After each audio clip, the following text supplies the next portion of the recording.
Yesterday that there would be some cancellations today because, like you mentioned, of that nor'easter that's hitting our area. This is what you're looking at so far in terms of departures to New York. You could see 7 o'clock canceled, 7:10 canceled. Now, you'd think as a passenger, if you hear this, you'd be a little frustrated, right? Well, that wasn't the case for the passengers we spoke to today. In fact, they actually accommodated for this within their schedule and were very reasonable about it. Here's more on what they had to say. Hopefully my wife will be at the train station to get me. She is taking my four-wheel drive from the house. She's got a smaller car that doesn't handle too well in the snow.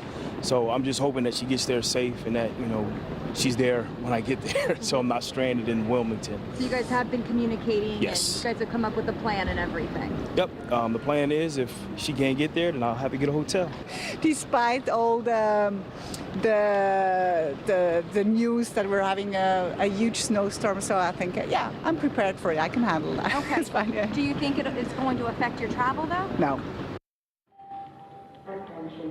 She was very confident in that answer there. Meanwhile, on your screen, you could see out in Alexandria earlier this afternoon, there was some flooding, so some residual impact there from the nor'easter, but not too bad. That has since died down. And as far as back here at Union Station, 20 to 30 trains, again, along that northeast corridor, they were canceled today. And Amtrak wants to reassure passengers that they're going to have crews on board, making sure tracks are cleared from any fallen debris from the impacts of the nor'easter, as well as any loose lines there. So keep it right here and online, Fox 5 DC, for the very latest as we keep track of those trains for you.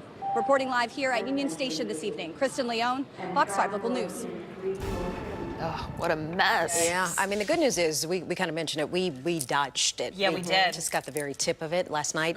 Seemed a little crazy, but it did in that moment last night. It did. For an hour there when that snow is really coming down. But yes, it intensified north of us. Much bigger impacts. I mean, you just go 2.5 hours up the road to Philadelphia, they've got a foot of snow. Yep. So it makes a big difference. But as we learned, you don't necessarily need rain or snow. The wind too, and a lot of people still cleaning up from last Friday. Okay. As we take a look outside, yes, skies are clearing a bit. It's actually going to be our trend as we head into tonight and tomorrow. So we'll get the sunshine back tomorrow, and it should be a fairly decent day, although the cool air is really sticking around. After what was a very mild February, we've started off March a little rough, and I think it's going to remain that way as we head into next week, especially when it comes to our temperatures all running below normal. Well, we did see some snow late last night, early tomorrow morning. The highest amounts locally, the further north and east you went. Annapolis, 2 inches, 1.5 inches. Columbia, or just under. Beltsville and Prince George's County, just under an inch. Even Reagan National picked up 0.4 of an inch of snow. That was last night. Just to trace it, Dulles and much of northern Virginia missed out. That's because this storm,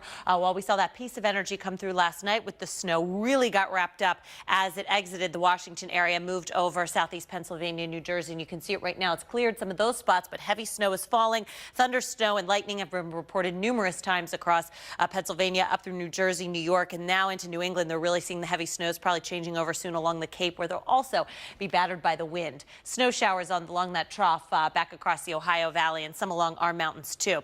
Locally, a few sprinkles showing up north of town around Hagerstown. Wouldn't rule anything out at this moment, as we're seeing the last of the moisture move by, and a couple of light rain showers for southern Maryland down through the northern neck. But that's all very minor, and it should be ending shortly if you're even seeing any sprinkles.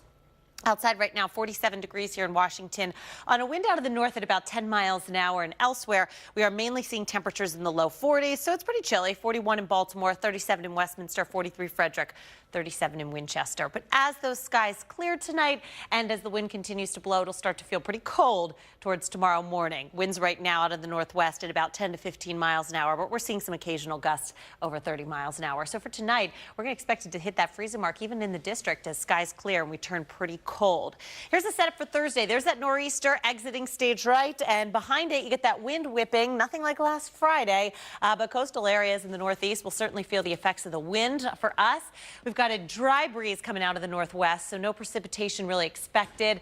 Late in the day, clouds will be increasing, so maybe a sprinkle there, but overall this will be a day that'll begin sunny, get a little cloudy in the afternoon, and remain chilly with temperatures only into the low to mid 40s, which is almost 10 degrees below normal for early March. Here's your planning forecast for your Thursday. 35 bright sunshine for the drive-in, 41 degrees by the noon hour, a little breezy there, and that'll make it feel even chillier, 44 degrees for that high temperature. I want to fast forward to the weekend because high pressure will be on place on Saturday, which looks like a fairly nice day. Sunshine and a high temperature around 50, not bad.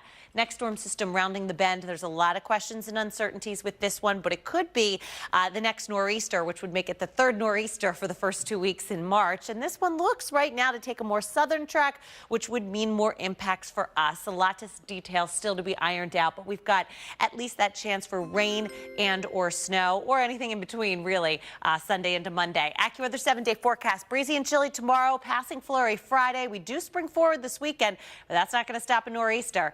That chance remains into early Monday, and after that, we are just dry, but very chilly. High temperatures 10 degrees below normal.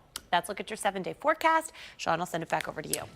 Thank you, Caitlin. Fox 5 would like to invite you to a party with a purpose tomorrow. Join us for happy hour for our team in training to benefit the Leukemia Lymphoma Society at Tommy Joe's in Bethesda. Fox 5's Vice President and General Manager Patrick Paolini committed to run 100 races all over the region to raise money for this very worthy cause. So we invite you to come on out and join us between 5 and 9 p.m. at Tommy Joe's. Many of your Fox 5 favorites will be there. We will be behind the bar serving up happy hour specials all evening long.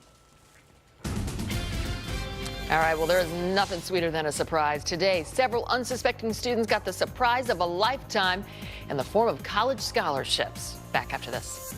We need money. We need money. Talking about money, money, money.